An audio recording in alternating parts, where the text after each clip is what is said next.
नमस्कार। बिहार तक में आपका स्वागत है और मैं हूं सुजीत। बिहार में नई सरकार भी बन गई, सरकार ने विश्वास मत भी प्राप्त कर लिया, आज बजट भी पेश हो गया। लेकिन इन सब के बीच चर्चा है तो सिर्फ एक चीज की, वो है क्रेडिट लेने की। अब क्रेडिट किस बात की? क्रेडिट इस बात की कि किसने 2 लाख शिक्षकों को नौकरी दी।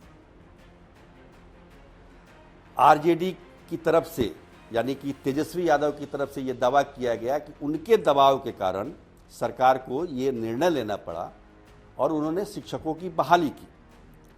जबकि सरकार की तरफ से ये कहा जा रहा है कि बिना मुख्यमंत्री के सहमति से, बिना कैबिनेट के सहमति से ये कैसे संभव है। आज शिक्षा मंत्री विजय कुमार चौधरी ने यह भी कहा कि बहाली की प्रक्रिया, जब वो शिक्षा मंत्री थे और जब एनडीए की सरकार थी, यानी कि 2020 के विधानसभा चुनाव के बाद की बात है, तभी ये निर्णय लिया गया था कि शिक्षकों की बहाली की जाएगी।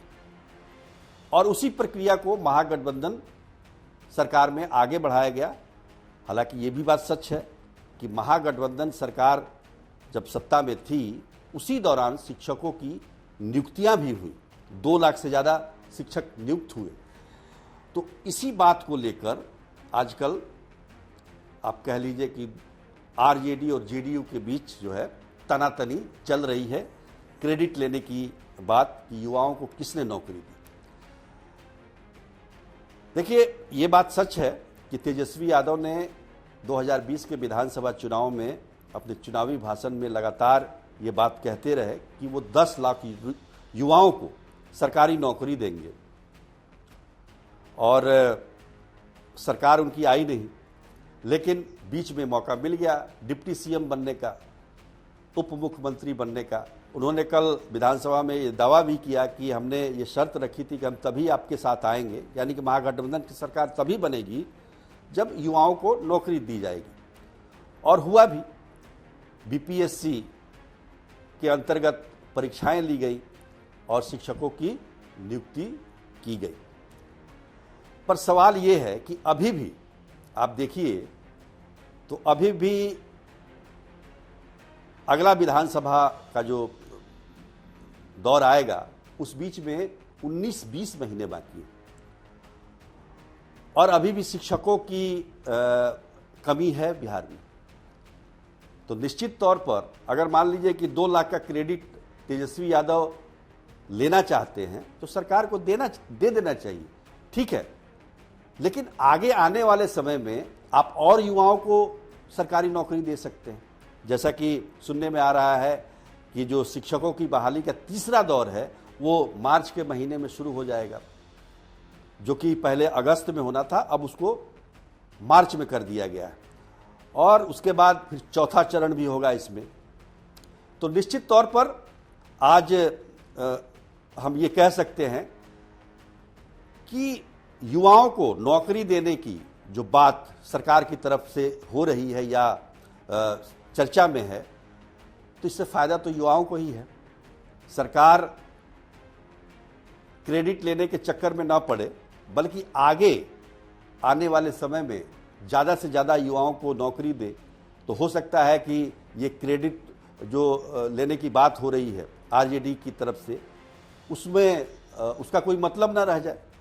अब आरजेडी जो है वो अपना जो उनका स्लोगन बना है नया कि 17 महीने बनाम 17 साल, यानी कि 17 महीने महागठबंधन की सरकार बिहार में रही और जो काम महागठबंधन ने किया वो 17 सालों में नीतीश कुमार बीजेपी के साथ रहकर नहीं कर पाए। और इसी बात का जवाब देना है सरकार को। आज आप देखेंगे कि हर एक जगह जेडीयू के नेता इस बात का जिक्र कर रहे हैं कि सरकारी शिक्षकों की नियुक्ति उन्होंने की है, जबकि आरजेडी की तरफ से तेजस्वी यादव ये पहले ही दावा कर चुके हैं कि भाई हमारी वजह से, हमारे दबाव की वजह से सरकार ने ये फैसला लिया और जिससे शिक्षकों की नियुक्ति हुई। सरकार तो कह रही थी कि हमारे पास पैसे नहीं हैं, लेकिन हमने कहा कि नहीं, जब तक युवाओं को नौकरी नहीं मिलेगी, सरकारी नौकरी, तब तक हम साथ नहीं आएंगे। जब महागठबंधन बन रहा था उस दौरान की बात उन्होंने बताई। ठीक है, लेकिन इसका मतलब ये नहीं है कि केवल 2 लाख युवाओं को ही सरकारी नौकरी देनी है। आगे भी आपके पास अवसर है, नियुक्तियां आगे भी होनी हैं, बहुत सारी वैकेंसियां भी हैं।